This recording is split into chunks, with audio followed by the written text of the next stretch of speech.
And we're joined by Kurt Wallman from Budget Pest Solutions.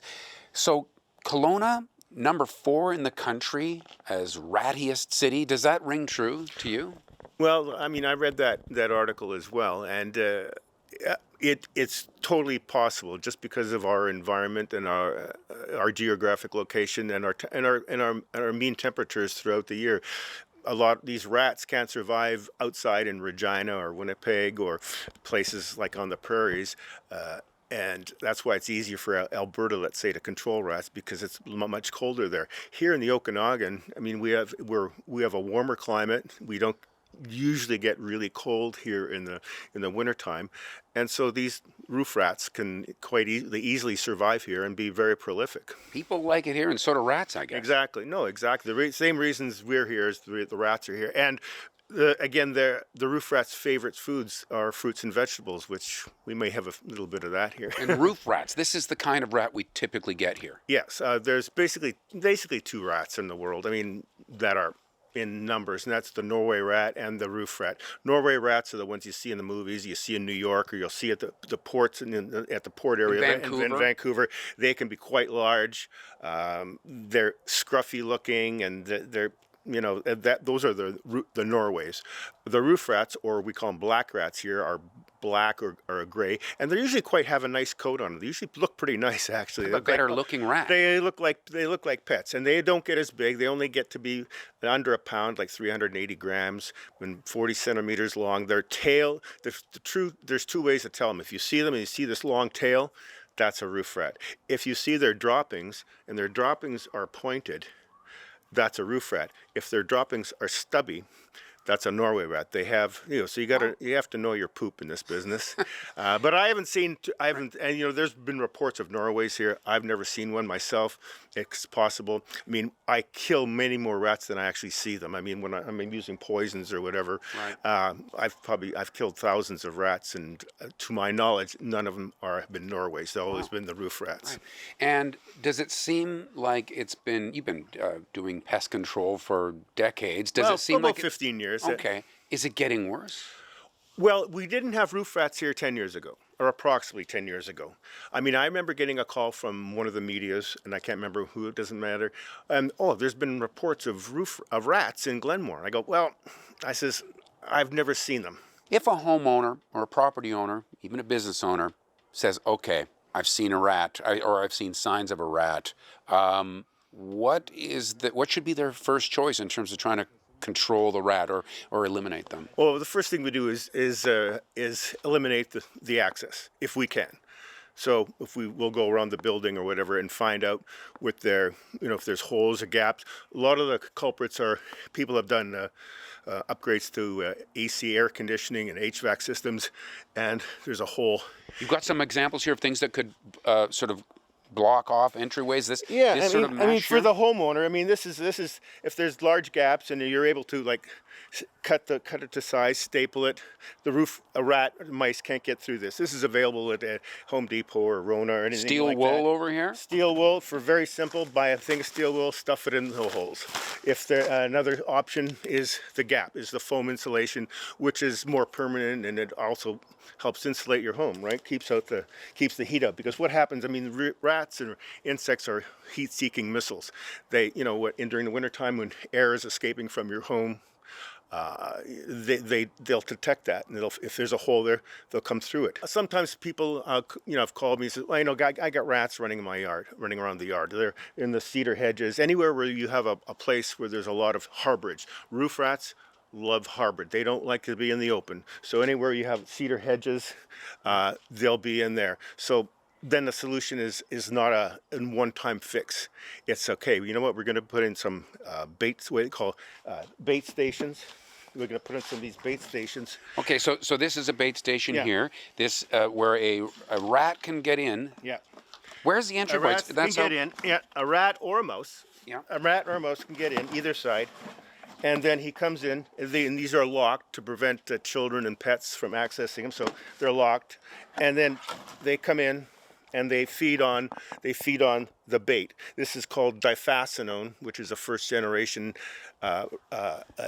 rodenticide, and so they usually have to eat a couple times And There then, used to be a more effective one that is now yeah, you're now. bromodiolone was the second generation. We call it a cigar. Second generation anticoagulant rodenticide. And up until 2 years ago or so, we were allowed to use that. But the environmental concerns with predators eating rats that had eaten the poison Can't was use a it, concern. So we can't use that product anymore. Only in certain situations. If it's a hospital or a food processing facility or a certain farm and agricultural, we can use them, but Right. we need a permit. We need a special This permit. stuff will work. It just maybe Yep. they need to feed on it a couple Exactly. times. This is the stuff that first came out probably like 30 or 40 years ago. It works. It just needs multiple feedings, There's and it this one, works. or you could get one that looks like Yeah. some So kind if of a lot of people rock. maybe don't want big black boxes around the yard, so we have a bait station that looks like a rock. Right. So it's basically the same inside and the same access points, but it just it looks a little bit prettier. If you really want to take them on, is this still part of the bag of tricks? If you want to, yeah, trapping rat. If it's poison we use outside because we don't want rats dying in your home or in your crawl space or in your warehouse. We can't, you can't have that because of The for smell, obvious reasons. yeah. So inside traps, and these traps have been around for I guarantee 100 years, probably 125 years. They've been around, and they're still the best trap to use because there's the energy. They're very powerful, and so that's how they're very powerful. And You really don't want to make a mistake while you're no, setting. and that's the thing. If you're doing that, you flip this up, use your palm, use your palm, put the trigger in the thing, and just make sure it's secured. Now you have your rat trap. And then you put it along the wall where your rats are going. And you want more than one. Usually you want 2 or 3. Sometimes you put 2 or 3 in a row. Mice and rats Mats and rice. And now go along walls rather than open spaces. yeah, they are almost blind, so they use their whiskers and their smell, and they're always going along walls. Right. So the area where you would put the bait is against the wall. Against the wall, with the trap facing the wall. Now, also, you don't want to, if you're setting these traps at home, you don't want to set them up right away. You want to put a little bit of peanut butter or whatever you use for your bait. Put it down without setting the trap, because rodents are neophobic.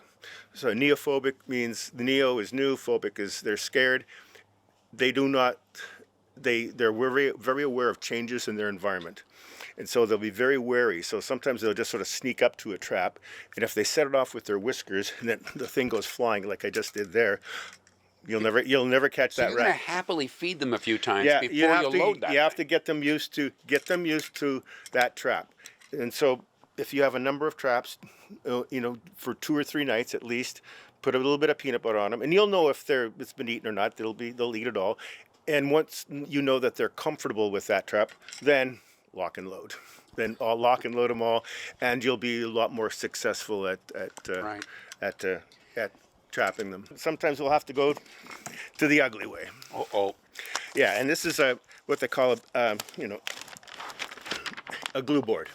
And so you put a little bit of stuff on the glue board and put it along the area where the rats are traveling, and hopefully you get them that way. Right. Unfortunately, it's not a very good way. I very rarely use that.